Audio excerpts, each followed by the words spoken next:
ओम नमः शिवाय दोस्तों।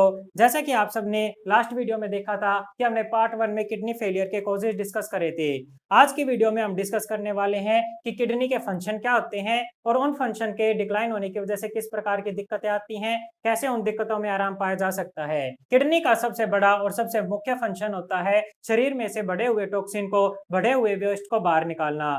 किडनी हमारे शरीर में बढ़े हुए टॉक्सिन को यूरिन के रास्ते से बाहर निकालती है। आप जानकर हैरान हो जाओगे कि कम से कम भी 3 लीटर खून को हमारी किडनी एक दिन में 60 बार फिल्टर करती है। यानी कि कम से कम हमारी किडनी एक दिन में 180 लीटर खून को फिल्टर करती है और 180 लीटर खून को फिल्टर करने के बाद में 1000 से लेकर के 2000 ml तक, यानी कि 1 से लेकर के 2 लीटर तक यूरिन को प्रोड्यूस करती है। अगर किसी इंसान को पसीना ज्यादा आने लग रहा है तो यूरिन की क्वांटिटी वेरी कर सकती है, लेकिन आप समझ सकते हो कि हमारी किडनी कितनी ज्यादा वर्क करती है और ये काम किडनी 24 आवर्स तक लगातार करती रहती है। हमारे ब्लड में से बढ़े हुए यूरिया को, यूरिक एसिड को, क्रेटिनिन को, पोटेशियम को, फास्फोरस को, इन सभी चीजों को शरीर से बाहर निकालती रहती है। लेकिन अगर हमारी किडनी फेल हो जाए और ये टॉक्सिन हमारे शरीर में इकट्ठा होता चला जाए तो पेशेंट की जान के ऊपर बात बन के आ सकती है और पेशेंट को डायलिसिस पर जाना पड़ सकता है। तो किडनी को सेव करने के लिए या अगर किसी इंसान की किडनी डैमेज हो गई है तो उस डैमेज को रिवर्स करने के लिए सबसे पहला स्टेप रहना चाहिए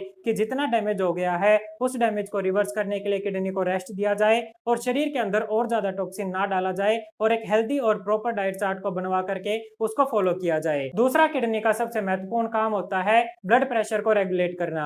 जैसा कि आप सभी जानते हो, किडनी हमारे शरीर के अंदर में सोडियम लेवल को भी रेगुलेट करती है। अगर किसी इंसान के शरीर के अंदर किडनी फेल हो जाती है तो उसका सोडियम लेवल इम्बैलेंस होने लग जाता है और किडनी फेलियर होने के बाद में किडनी के अंदर जो ब्लड सर्कुलेशन होता है वो किडनी फेलियर की वजह से अच्छे तरीके से नहीं हो पाता है, जिसकी वजह से ब्लॉकेजेस क्रिएट होने लग जाते हैं और पेशेंट का बीपी बढ़ा रहने लग जाता है।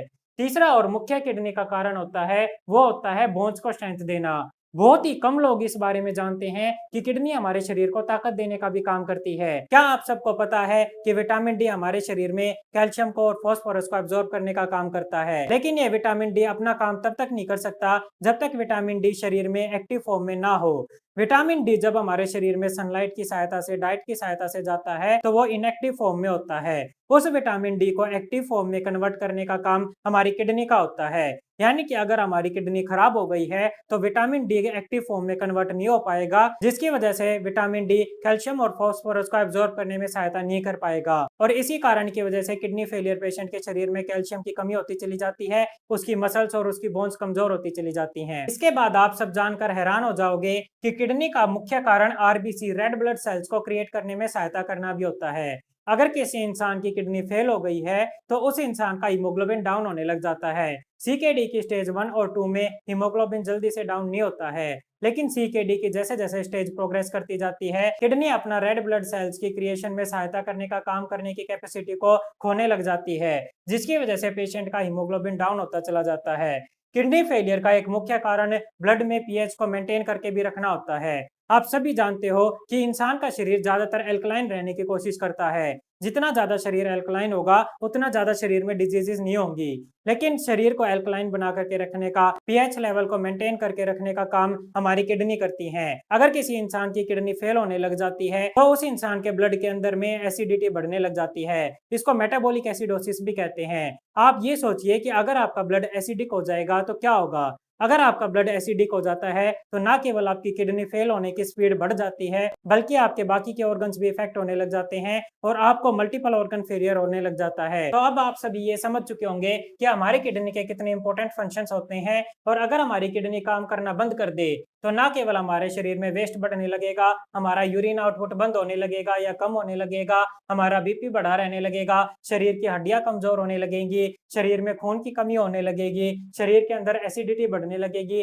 मेटाबॉलिक एसिडोसिस होने लगेगा, शरीर में पानी जमा होने लगेगा और मल्टीपल ऑर्गन फेलियर भी हो सकता है। आने वाले सीकेडी रिवर्स प्रोग्राम के पार्ट्स में मैं आपको बताऊंगा कि अगर किसी के इंसान की किडनी फेल हो गई है और उसके शरीर में किडनी के ये सारे फंक्शन डिक्लाइन होने लग रहे हैं, उसका बीपी बढ़ा रहने लग गया है, बोन्स कमजोर होने लग गई है, उसके शरीर में खून की कमी होने लग गई है, मेटाबॉलिक एसिडोसिस रहने लग गया है, वेस्ट बढ़ने लग गया है, पानी जमा होने लग गया है, तो किस प्रकार से इन सारे फंक्शंस में बेनिफिट पाया जा सकता है और कैसे सीकेडी को रिवर्स किया जा सकता है।